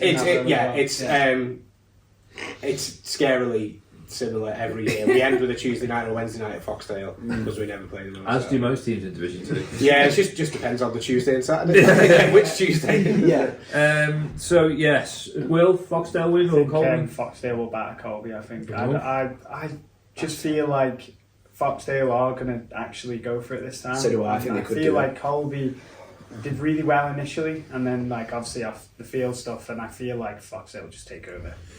I think Foxdale will win as well. As much as Colby are dropping off, as we've mentioned, let's not forget where they were last year and where they are now. Absolutely. So in the wider context of the season, if they are dropping off and not winning every game, they're still in a very good position. They've done really well, haven't they? Yeah. I don't think I tipped them to do anything at the start of the season, but I thought they made some great signings. But I just looked at their pre-season results and there was nothing standing out. I don't know if they hadn't gelled or they hadn't got together or they didn't have all their players out, but there was nothing in pre-season that I spotted that led me to believe they'd be up there. But the players that they signed, I thought they would. So yeah, still a good season for them regardless. Yeah. Sam? I'm just thinking I've seen both of Foxdale's last 2 games. They drew with Onken, they drew with Castletown, but I think they're probably just they need to get going again, I think. So probably a win over Colby. But I think it'll be close. I think 2-1, 3-2, something. Yeah, I think it'll be tight as well.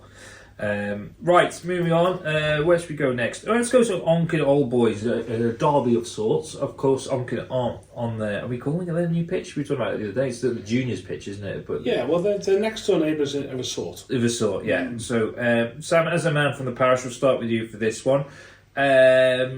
Onken are the league's top scorers, 43 goals in just 8 games. And we've got Tom Creer back from the Premier League Laxey. Yep, famously so. I think they're going to be the ones to disrupt the title charge between Castletown and Foxdale, and Onken will win this probably 3-4-1. 3-4-1. So, Old Boys have hit a bit of form in recent weeks, Dave, haven't they? Yeah, we mentioned it the last couple of weeks. They've got they've got Calvin and Craig Stewart back scoring now. So the big hitters are back. It'll be close. I think there's going to be plenty of goals in this. I'm going to go for a 3-3 draw. 3-3? Yeah. Wow. Tom? I'm gonna go Onken, but it'll be tight. I think Onken will just edge past, and as Sam says, I think Onken can slowly claw back the teams, and I think Onken could end up in the title race as well. To be fair, especially that Tom Career signing, the return is massive, isn't it? Yeah. It's I was surprised he's left. He could have done it before he scored 4 in the opening day against Morales. Even like Leon Fox, he's already banging goals in. You add Tom into that. Yeah. That's a frightening. Strong, young, attacking side, isn't it? That not many teams can beat them. So, Will? I'd say a high, a draw, but a high score draw. Yeah. Dave? I'm going to go on the the DN, Emma. Yeah, I think all boys have picked up a bit of form, and I think with their nous and experience and players, I think they're picking up a bit, and I think it'll be there's a lot to be said about experience and winning fouls and being strong in the tackle and being aggressive, which old boys were against us the other week. Not overly, but you could tell they played at a good level and they'd had a lot of games under their belt. Those guys, just tactically smart almost. Yeah, exactly. So I'm going to go for a draw as well.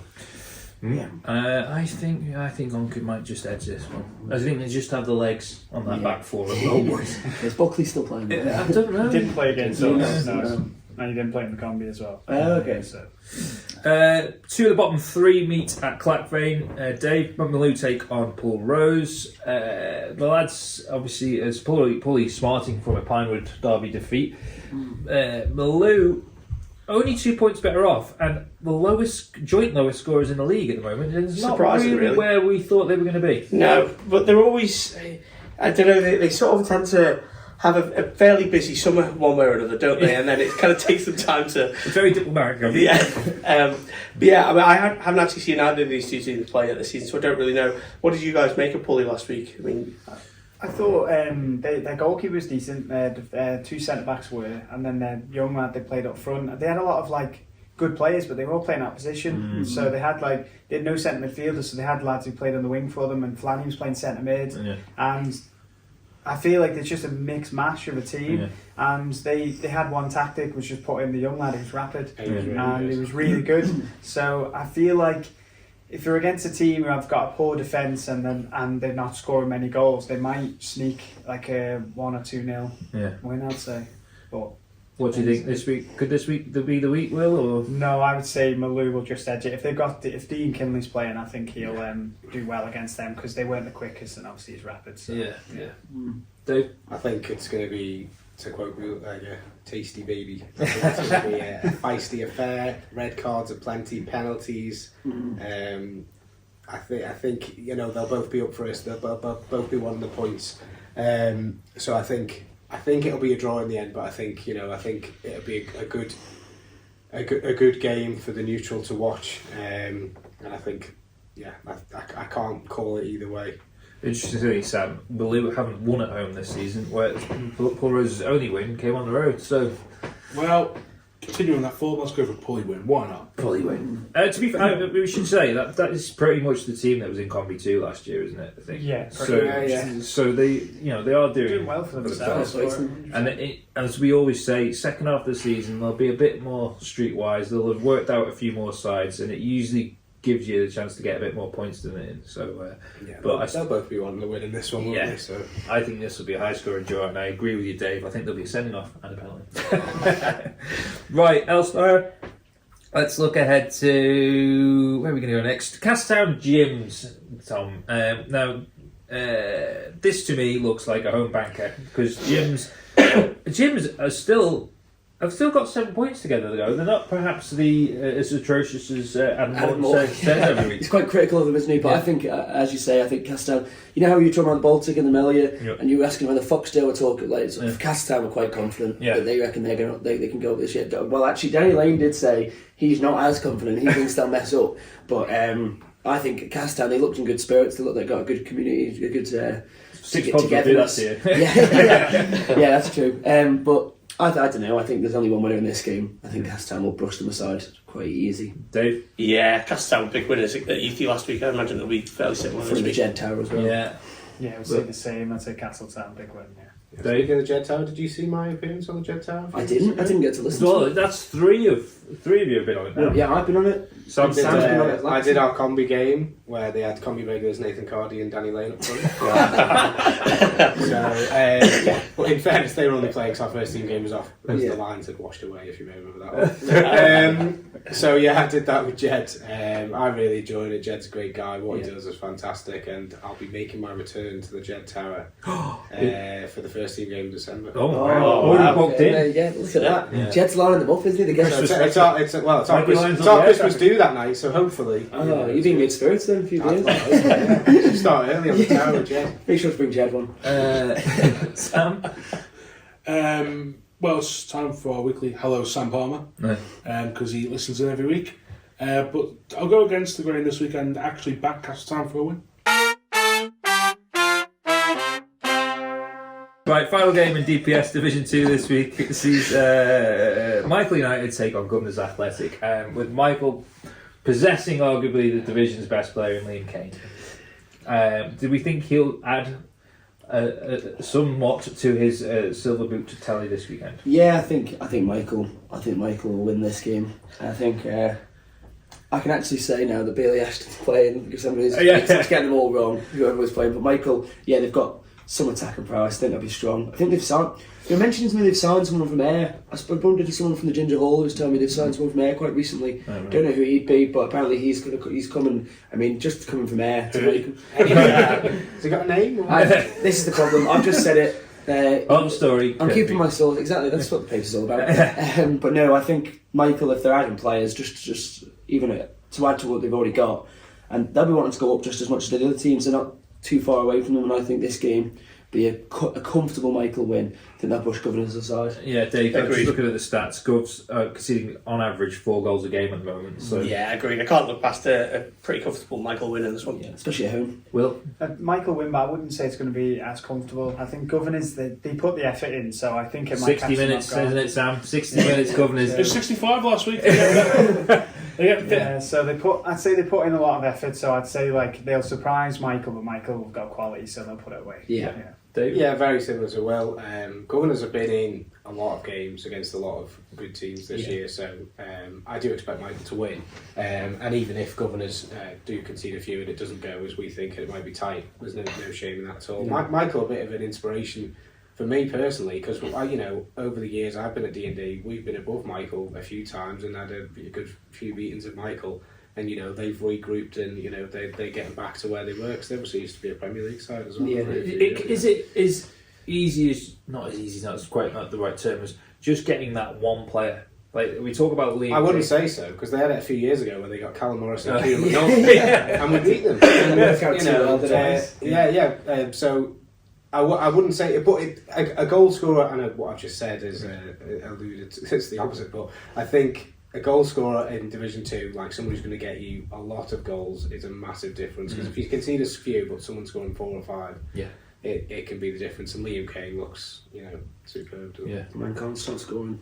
I'm going to jump on the Dave Morton memorial fence. Oh, Governors are going to get a point. I reckon there's going to be a point. I just think we even when I was playing there, we had a bit of a weird thing about Michael. We used to get points there, and yeah, they got their first win against Michael, didn't they? I think. Yeah. First win we had when I was there was 1-0 as well. We beat them. We had got 2-2 draw there, where Ozzy Moore scored one of the best goals I've ever seen in combi football. So volley from about 40 yards, it dipped. It was brilliant. Didn't watch me play much combi football. Still in black and white. Tom doesn't know what black and white. What's that? Salt and pepper for him. No, I'm going to say draw that one. Okay. Right. Where should we go next? Combi Corner, Dave. Are we going to insert that now? Well, 6 games went ahead across the 2 combination leagues last Saturday. With Canada Life Combination 1 leaders St Mary's not in action. Second place Union Mills missed the chance to close the gap to 3 points. They were held to a 3-3 draw by the mighty Moran.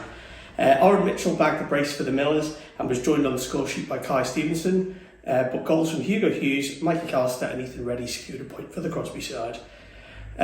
Caleb Hugel, he enjoyed a superb debut for Corinthians. The 16-year-old climbed off the bench with 35 minutes remaining and scored a hat-trick to seal a 4-2 win over Ayr United. And the other game, Combi 1, saw Laxey record a 3-1 success of Peel at Glen Road thanks to goals from Jack Keelan, Caleb Christian and Eric Hill.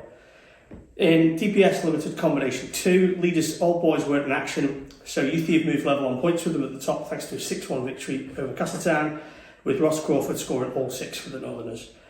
Lee Ford was the star of the show again for Douglas Athletic. He helped himself to a hat-trick in the Pigs' 5-1 win at home to Foxdale. And elsewhere, it was on as even in the Station Fields derby as Colby and Governors Athletic played out an entertaining 3-3 draw. Jack Fordham scored 2, Ollie Edge also scored for the Moonlighters, while Jordan Birchill, Kev Farragut and James Milliner scored for Govs. Any other business, Dave? There's a couple of games in the Floodlit Cup on Sunday, isn't there? Yes, we've got Douglas Royal v Peel at the Ball at 2:10, and then there's Castletown v Uncan at 3:40. In terms of any other business, though, there's only one place to. Oh yes, Falky. Falky. Yeah, Steve Faulkner called up for England for the Walking Football squad. After shining for Govs alongside Bassey in their Walking Football team last year, he's got the call up for the England over 60s Walking Football team. Governors can always use that now. And where is he? Yeah, where is he now, Dave? He's currently at Tenerife. Warm weather training. Yeah. Oh, look at that. What a man. Governors can always say that they've got the first England international. Yeah. We think there's Sean Jackson, obviously formerly of Morale got first. Yeah, I'll take that, change it all back. There's older ones than that. And in England, obviously, we played as England during the Europa Regions Cup. So you could technically say... Did Justin Jackson play for the England C? He was. Potentially, yeah. Yeah, he's not Manx, but he is Manx. He's played for Russia. Yeah, so I think that counts. Yeah. So Sean Jackson's the biggest one. And then we've also got Joe Reid, who is a Great Britain international athlete, so he plays for Russian. So. And we had Stephen Mulhern, who plays netball for the Alman. He did. Yeah. He's represented Great Britain. No, not every England. Obviously not. That'd be good, wouldn't it? Other teams coming in and telling us their claim to fame almost. So who they've had playing. Stephen Mulhern. Yeah, Stephen Well, Ethan Hawley used to play for our juniors. Scored for FC Alman the winner the other week. He's playing for under 18s, more importantly. Yes. So, yeah, we've got loads of Andy Coursey played for the Andy Coursey played for the Alman Masters. I've got but on the spot, I can't think of all of the things we remember. There'll be a tweet about it. Sam, FC Alman? Yep, Cheadle this week are coming to the Ball. So it's a home game. Start a bit of running for home games. 5? Something like that, yeah. It's basically now every Saturday, and they're playing away on the 27th of December. Ooh. Which is, I'm still tempted to go. I'm tempted to go to that one. Who is it? I think it might be the other one. It's Cheadle. Oh, okay. No, it's not. I had it written down. Because we're going to on the 28th. Yeah. So if I went out on the 27th, I could go to the game, come back on the Manx one overnight. I'd then maybe get the crew to sing happy birthday, something minor like that. You could have a whole 7-hour cruise. Yeah, I was going to say, there's plenty of time for it. Bring on the silt. Yeah. You're an FC Man fan like myself, like, unlike Tom over there, who is basically a non-believer. Yeah. It's a bit of a Philistine, really. Santa doesn't bring presents to kids who don't believe in Father God. That is not true. So, You've gone 3-0. I've gone 3-0. I think they're picking up a bit of form. The home games are massive. If they're intending on making the playoffs, which they are, they need the stretch of home games now, because it's been a big slog of away trips, which are always difficult. They need to make the home games count. And if you're not going to win at home against 20th place Cheadle, you're not going to get in the playoffs. So I'm predicting it's going to start clicking, and it's going to be the biggest home win of the season, 3-0.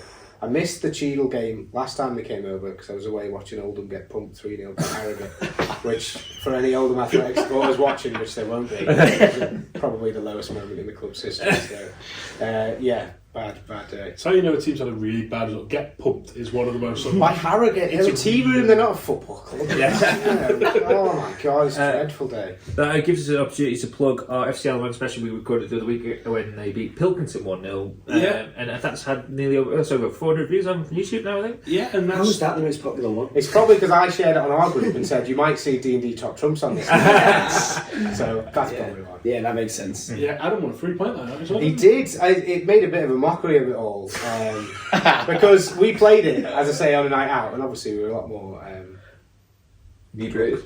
Under the influence. Yeah, under the influence. And we played it like 50 times. I reckon 5 people did it. But I think he chose well with goals because it's like, I mean, there's a lot of people on like 3 goals, 2 goals, so it could have went one way or another. But as soon as he had Quirky on the second last one, he was on like 90 goals, and then the next person after that's like 40 or something. I was like, it's either Cleggy on the other side or he's won. Yeah. But it made for a good little bit. It was a good laugh. I arrived and I was thinking, what the hell's going on here? So he does it every Saturday in the park. Just goes around the table. I'll see you tomorrow. That's exactly why I avoid it. Any other business, chaps? No, I think so. Right, well, should we leave with Dave reads the weather then? Dave reads the weather! Friday's going to be largely cloudy and mainly dry, but the temperatures will be a bit colder than of late. And it's a similar story on Saturday. It'll remain mostly cloudy but dry and cold, so hopefully it shouldn't be a bad day for some footy. Top man. Right, lads, thanks so much for coming in. Really enjoyed that. I hope it wasn't too arduous, Will. for you. Thanks for having us. No, Really it's appreciate it. It's been 6.5 years since I was last on. Was it? Yeah. Well, I was Just going to been say, publishing last time we had D&D in, Yeah, we had a global pandemic the following We week. did. So- What's happening next week? It was the Steve Mulhern and Aaron one. Yeah. And so I look back, because I was telling Tom, I was like, I've been on a few times. And I look back, I was like, I'm just mentioned every week. I was like, 'cause we've been on every year you've done it, someone from the club, but I was only on it in the first season with Richie. 6.5 years.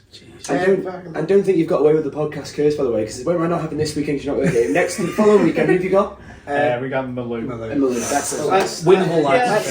let's not forget, if D&D lose a game, I don't think people will call it a curse.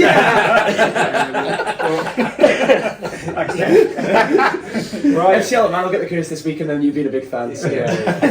Right, on that bombshell. To top for now.